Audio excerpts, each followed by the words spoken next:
And okay, so welcome everybody watching this series to our next installment of UMAC Origins. This, of course, is the series where we reflect on the first 20 years of the existence of UMAC as an international committee of ICOM. My name's Andrew Simpson. I'm one of the current deputy chairs of UMAC at the moment. And we've been having some interesting conversations with some interesting people. And we have a very interesting person who we're going to be talking to today, and I'm sure he'll be back in a minute. This gentleman has been with UMAC right since the very earliest times. In fact, you could even say he was one of the co-founders of UMAC. I'm going to introduce you to Dominick Verschelde.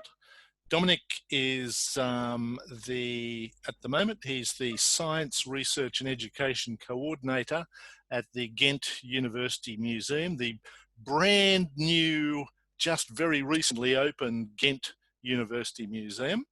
But of course, Dominick has been at the University of Ghent for some time. He has been the zoology collection manager at Ghent since 1997. He has an interesting background. He's published on a whole lot of new species of marine nematodes. He's done field work and studied mammals in Africa. He's well-travelled, and he's been there right since the very start of UMAC. So, Dominick, thank you very much for joining us for this discussion. Maybe a good way to start would be if you could tell us something about your background, how you became interested in university museums, mainly for the people who haven't heard of the name Dominick Verschelde before. There are one or two, maybe in Antarctica or something like that, who don't have the internet and don't know your name. But anyway, yeah, just a little bit of background about yourself, and then we'll start talking about the early days of UMAC. Okay, hello. Yep. Hi, Andrew, and everybody joining us. As Andrew said, I'm Dominick Verschelde. I started studying at the University of Ghent, and it seems I was able to stay there my whole career. I went to Africa to get my samples for my master's thesis that was on marine nematodes. Found a lot of new species. My mentor had shown the possibility of doing taxonomy, as normally she did ecology in her lab. Marine ecology, but there was a possibility because in the subject area was Kenya at that time. And so she said, well, there are a lot of new species that we find of marine nematodes, and so there's a lot of work. And then she showed me the superfamily Desmodoroidea, which are quite unlike any other nematodes, and they caught my eye. It was love at first sight, and also the possibility of doing taxonomy and systematics.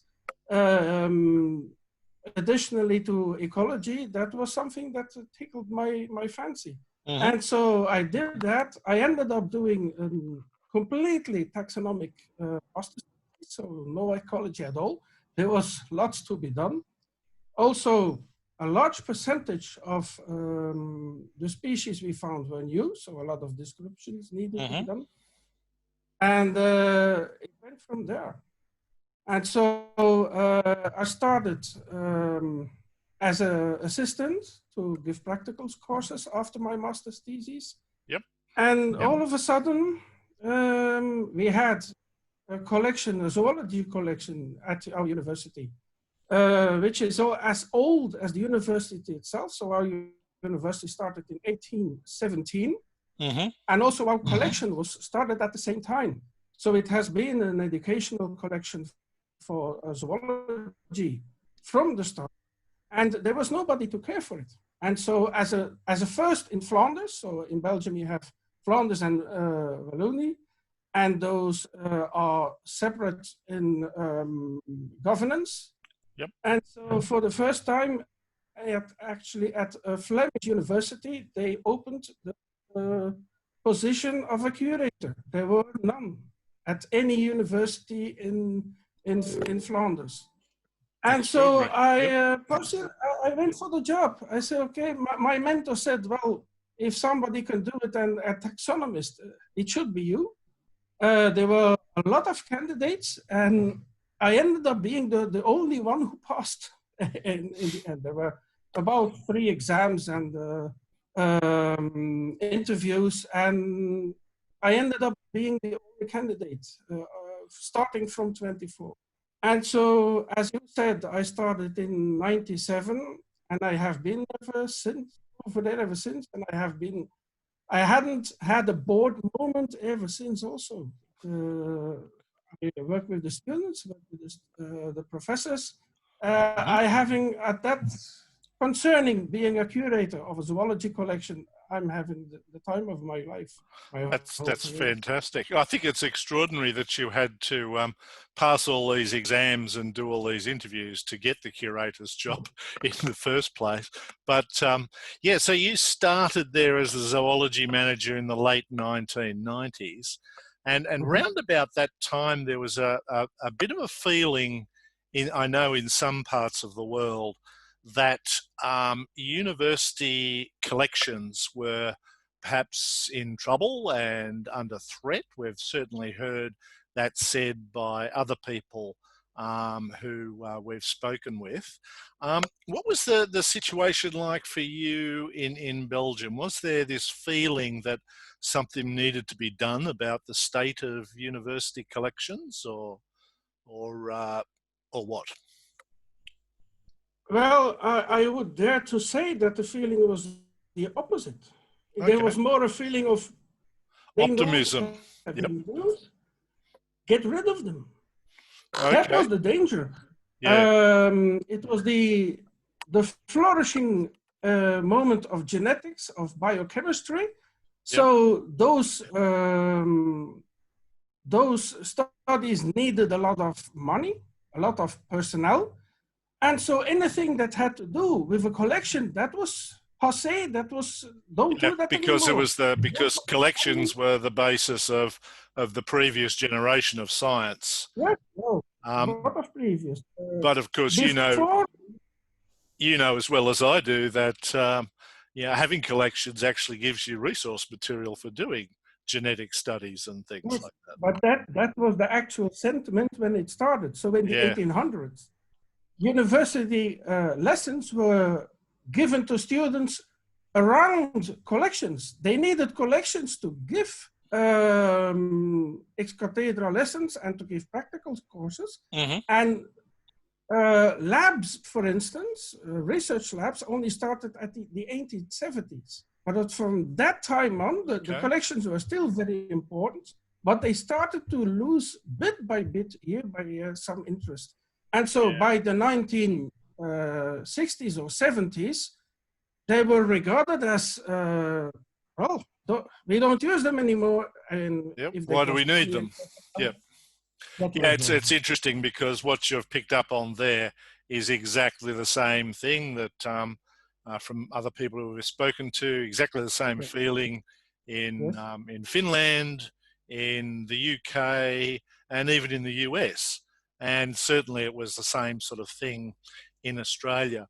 So what got you interested in the idea of an international group to focus on university museums? Because you would have started just a few years before UMAC was formed up. So did you sort of have this feeling that, well, because of these existential threats, if you like, to university collections, something should be done, and it should be done on a bigger scale than just at my university, say? Well, it started a bit differently. It was picking up the last thing you said about, and what, as I said, in the 60s, 70s, interest in collections vanished almost. And my professor, who had been the you could say, a bit of the curator for that collection. Before, they used it still for the educational purposes. Our collection has always been used for educational purposes, but he saw that there was no longer interest and he was struggling to keep it alive. Having from dead animals is anyway. Yep. And so he actually started the idea of having a curator. So because a lot of our stuff is on the formalin or alcohol. Yep. So if that evaporates, they are ruined. And so you lose every specimen that rides out. And so in order to prevent that, he used his power as a university professor to have a curator job and to have one. Yep, to establish the position, yep. Even in biology itself, they were a bit against it because they said, well, if that professor asks for a personnel being a curator, we will lose the possibility of having someone else to do our work. So there was a lot of competition. Yep. And so, but he was able to do it. I got the job. And the first thing he said, you have to try and do something to open it and get the students more involved, or maybe the general public, because if we don't succeed, they will close us. Yes. And so that was the first thing I did. Yep. To ensure the survival of the collection. And at that time, I learned that it's OECD from Paris. Yep. Who organize, that's what they do. They organize conferences. They don't have topics themselves. They don't are a study group, but they organize conferences. And they had the idea, let's make a conference of university collections, but because that hasn't been done yet. And when I saw that, I said, I have to do everything to persuade our university government not to close us down. I said, maybe I have to go there to see what happened. And that was the meeting. That was the meeting in Paris in 2000, wasn't it? Yep. Yeah. And Peter Tyrell was there. Peter Stanbury from your side of the country. Ing-Marie was there. So a lot of people. I was a very junior person. I think I was 31 at that time or something. Right. So I had been a curator for 2 years or 3 years. And I met those great people from UMAC, and it was Peter Stanbury. And for me, the liberation, the having a weight from my shoulders, because I saw everybody there had the same story. We have difficulties of not having our collection closed down. Yep. And for me, that was an eye-opener. I'm not alone in this. Yep. In other countries, this happens too. We have to fight. And so actually, it was then Peter Stanbury who said, okay, we are here now for a conference. We did something in Australia that unites university collections to stand stronger. And so it was his suggestion at that time, shouldn't we do that on a global scale? And actually at that, so we had the conference, we had our talks, but in the drinks in between, they were the most important talks we had. You could say in the pub or where we had a meal, we decided to start UMAC because we said we had all the same problems. Peter Stanbury had that big, enormously interesting suggestion. And we said, okay, let's do it. It was, and we will try to be a subcommittee from ICOM. And it was there decided, having drinks. Actually, it was the first time I went to any conference concerning university. As I said, there were none. That makes for a very dramatic first conference. Yes, it was my first conference on that. And my wife was actually already there with me. I said, well, let's go to Paris together. And so also my wife was there at the first time we talked about UMAC. And so we had a discussion, having drinks, feeling a bit relieved, you could say, every one of us having the same problems and finding a group with the same problems and interesting goals. And that's what, then it was decided. And then we said, we need a name. And a lot of names were suggested. And I could say maybe I'm quite proud of that. The acronym UMAC, it was actually I who presented it. Yes, yes, I've heard that. Other people have said that you were the one who was responsible for the name UMAC.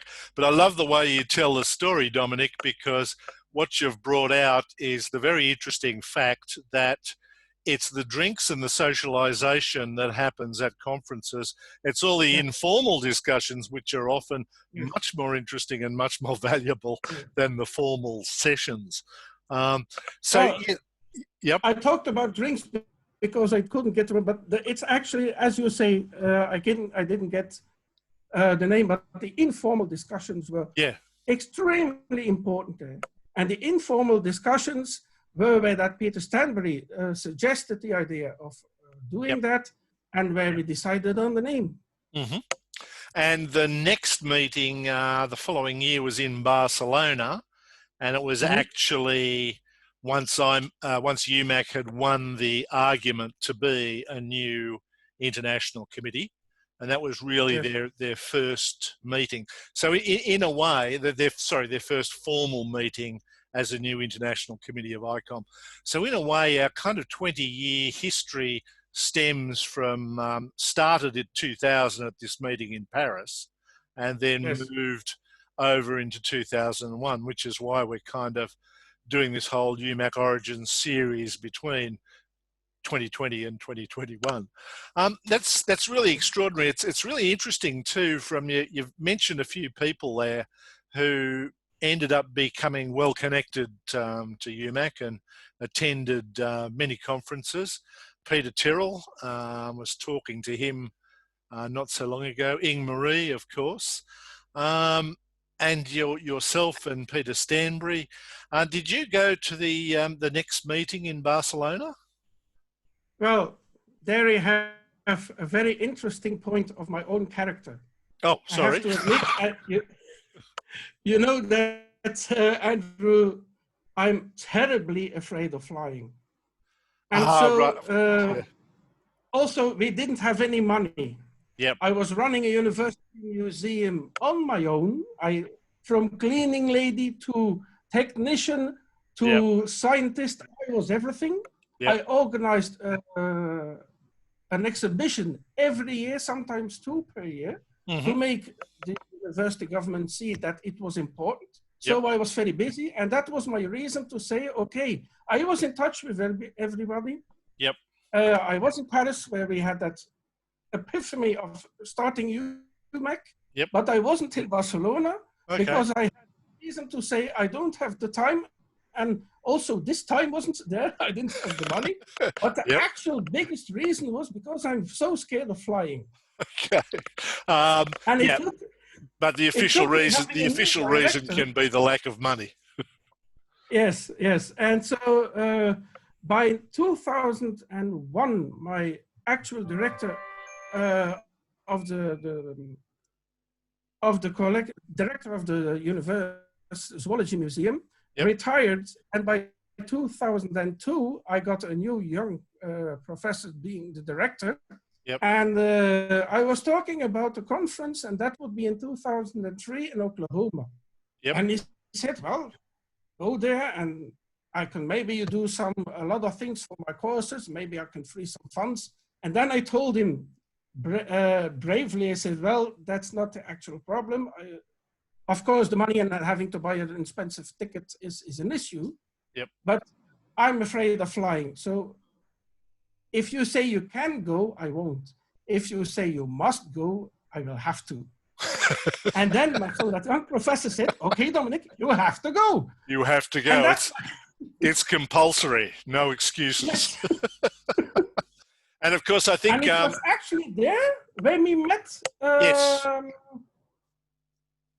Oh, damn my memory. I'm getting old, Andrew. It happens to everybody. That's okay. But of course, the Oklahoma meeting was the first time I met you, I think. Yes, and it was also the first time when we met the extremely young Marta Lorenzo. Extremely young and future leader of UMAC, Marta Yes. Lorenko. That's right, I remember Yes. that. And I remember at one stage you actually put her in a fireman's carry and took her from one side of the foyer of the university, of the Sam Noble University Museum, to the other. Yeah. I've forgotten the context in which that occurred, Dominic, but that's fine. I still know. That's fine. That's all right. We can cut. Marta will probably cut that bit out of the recording anyway. Yeah. So and of course you went to some other ones after that. I remember you were at the meeting in Manchester. Manchester. Before that, Sweden. Yep, that's right. In Uppsala, of course, the fantastic, fantastic conference at the Gustavianen, led by Ingmarie Montel. And Manchester, I went to Helsinki, Milan, Singapore. Yep. So a lot of times my professor said you have to go.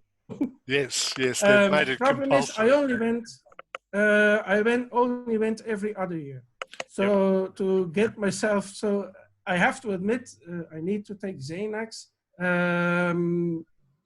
That gets me on a plane. So that's the only reason I take it. But when I get on a plane, I have a box of Xanax in my carry-on. Right. And, but I go every other year, not every year, because that was a problem with time. I still, until 2 years ago, I was the single person responsible for my museum. And so time-wise and also money-wise, I came every other year. Yep. Okay, look, it's been some time now since, I mean, it's really interesting to hear you talk about the early days of UMAC, and it's the same story that everyone tells about the threats to the collections, the need to do something, and that's why the international group was established. And we've also heard that there was perhaps some debates within ICOM at the time, that some people within ICOM didn't think there was a need for a university group. They thought, you know, if you're a university art museum, you can join the Art Museum's International Committee, or you can join the Natural History. Yeah, I heard all those. Yeah, that was apparently was a correct. Big discussion earlier on. Yeah. Now. Yeah, but university museums are so different from, you could say, ordinary museums. Absolutely. We are so different. We have such a different problem. And also we talk to a different group of people. No, we talk to the same people, but in a different way. They expect a different. I had people coming, mothers with their children. I talk about something, I tell a story. And then you hear the young boys say, well, this sounds so fantastic, so strange. Can that be true? And then you hear the mother say, well, we are at the university. It has to be true. It must be true. And so we have a different niche. People come to us to be certain what we say is correct. And if we don't know, we are honest enough to say we don't know. And that's the thing that sets us apart. University collections are regarded to know what it is or to admit when they don't know. Yep. And that's what a big difference from ICOM. And that's why eventually it was a struggle, but eventually they accepted us as a subcommittee, because we could argue we are different from any other museum. And an art museum is not the same as a university art museum. Yeah, and that's why we needed UMAC. Interesting that the kind of context for UMAC as an international committee was really the nature of the institutional setting, rather than the actual specific collecting discipline or collecting process or anything like that. And I think that was something that was actually quite new for ICOM at the time. And yes. Now, Dominic, I must ask you, as you're one of the old hands and one of the co-founders of UMAC, University Museums of the World Unite, and all that kind of stuff. What do you think the organisation has made a difference in that 20 years' time? And I kind of perhaps add to that question by saying, I guess when you look at your own circumstances, you've seen what was originally a forgotten collection hidden away in the basement of a university. Now we have a big combined university museum whose job it is to communicate with the public at the University of Ghent. But basically, could you perhaps, what's your thoughts about whether UMAC has actually made a difference, what's been achieved, and perhaps what still needs to be done? Well, let me answer in two ways. I think a lot of people have that. If you go somewhere and you have to struggle and you think, what am I doing here? Is this worth it? Does it do anything? Will we achieve anything? And so that's the pessimistic side. But the positive side, and that's the other way of thinking, is, okay, I have to do that. So stop whining and just do it and work on it. And the result is, even if you think, because the thing is, if you don't only can come together once a year, having a full-time job, you can't achieve a lot because you don't have the time. But if you look over the 20 years, what we achieved, I went to a conference in Paris where everybody was, you could say, almost depressed, very lively, very passionately, but had a depressing story, all of them. Oh, my collection is drowning, literally. It's raining on it. My collection is not regarded. My collection, well, I have to fight, or they will throw it in the skip.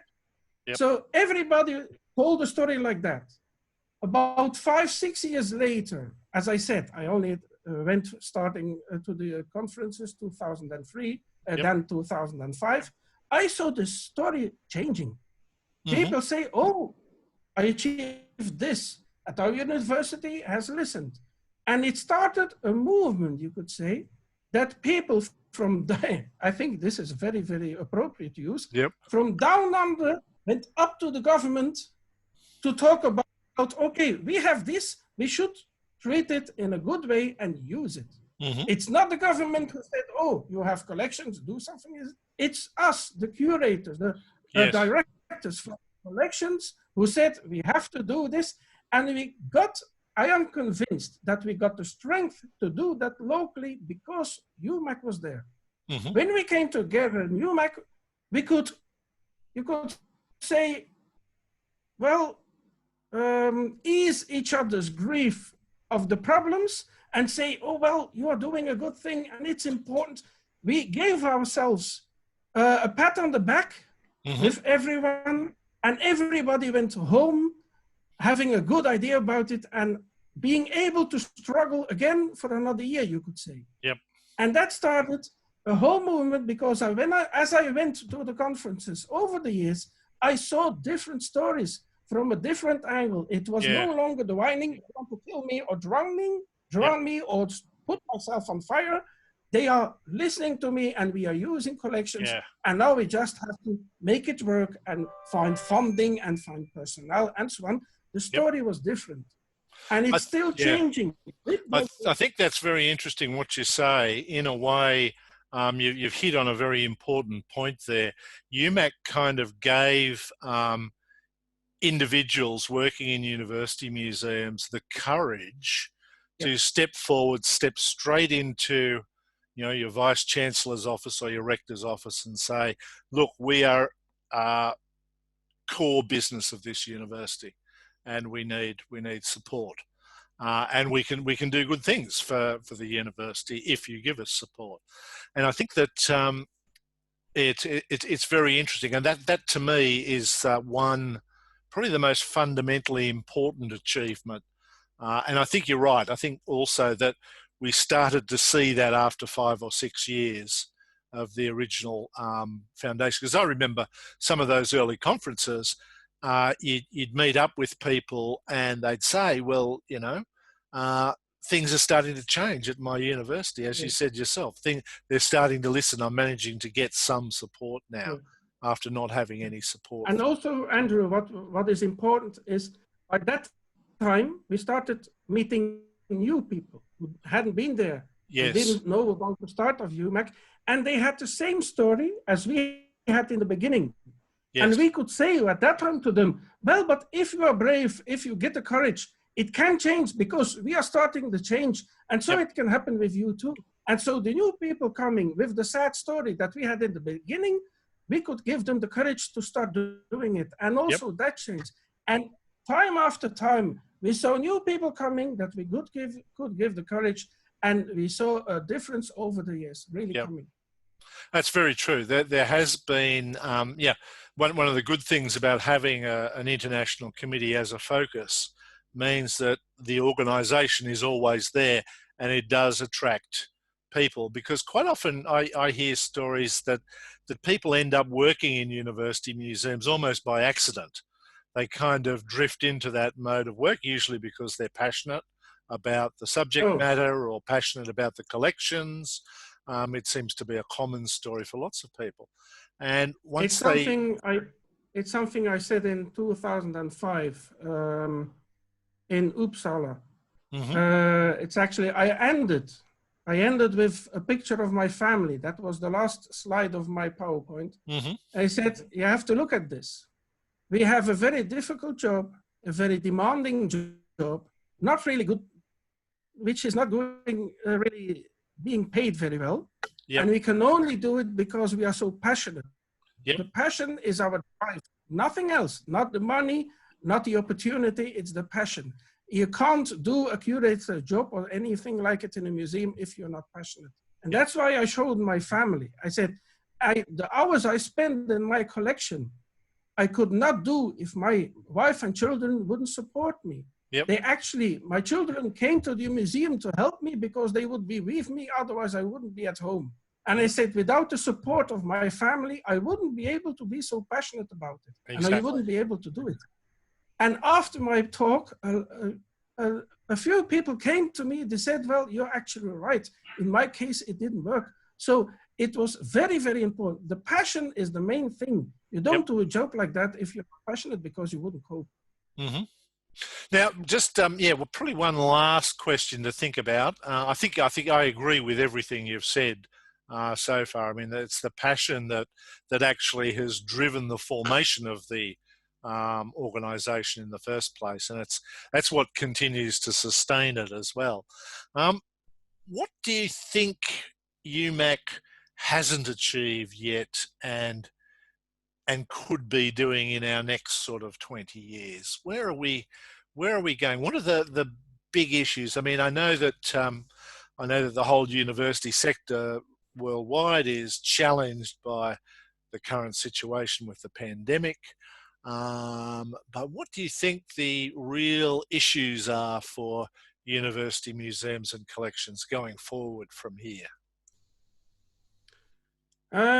That's a tough one, Andrew. That's a very tough one. But I think there's something that has been annoying me for some time now, and that maybe UMAC could help in. Oh, I hope it hasn't been me. But anyway, sorry, go on. Oh, absolutely not. You know how much I miss you, my friend. No, I think what could maybe be done, and I think about it because it's something that happened in my early years.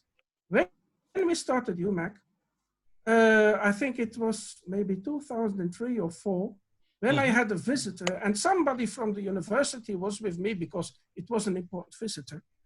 And when I said, oh, I'm a member of UMAC, well, that person of the university didn't know what that was. Oh, member of UMAC, whatever it is. But the person who came was from the museum world. And I told her too, where the person of the university standing next to me, I told that person, oh, we founded UMAC and now we are subcommittee from ICOM. And the look on the face of that museum person, she said, wow, congratulations, that's a big thing. At that time, yes, at that time, the person from the university just got, oh, is that a big thing? I didn't realize. So she had, when I told her, I'm a member of UMAC and UMAC is doing this, that's it, okay. But when somebody from the museum world said, wow, being a subcommittee from ICOM, that's really big, that's difficult, and that's, when you achieve that, that's something. Then only the university person started to think about the importance of it. So what I think that in the coming years, I haven't seen it enough, I think, what UMAC could do is, as we are united as a group, I will be honest, for me, UMAC is a group of friends. We are not just like professors go to a normal conference. We are a group of friends. We support each other. We understand each other. We know each other's problems and we know some solutions. But maybe UMAC should now focus also of presenting itself as the group to that university government, to the universities, and make sure that university personnel or governments also react from, wow, you're a subcommittee of ICOM. We need that. Yeah, that's an interesting point you pick up on, Dominick. And I guess what you're saying is that, you know, what we need is for it to be recognised by our own universities and our own university associations almost. And that kind of, I guess, is an advocacy role, I suppose. And I think that's pretty much on the mind of certainly the current committee. But I think you're right. There's still some parts of university world who haven't heard of UMAC. I don't know where they've been for the last 20 years, but maybe they don't have too many collections or something, who knows. Well, Dominick, it's been an absolute pleasure to chat with you for this issue the pleasure is all mine, my friend. Of UMAC Origins. And for those people who are watching, you will notice that this session of UMAC Origins has again been dominated by two old men with white beards. But that's just the way things are. So, Dominick, all I can do now, I've got to go off and cook pizza for my family tonight. So it's the morning where you are in Ruisdael, or I presume. You were my first item on the calendar. Excellent. So you've got the whole day ahead of you. So I shall leave you to the rest of your day and close by thanking you once more for joining us for this issue of UMAC Origins. Thank you, Dominick. The pleasure was mine. Thank you for the possibility and for the occasion.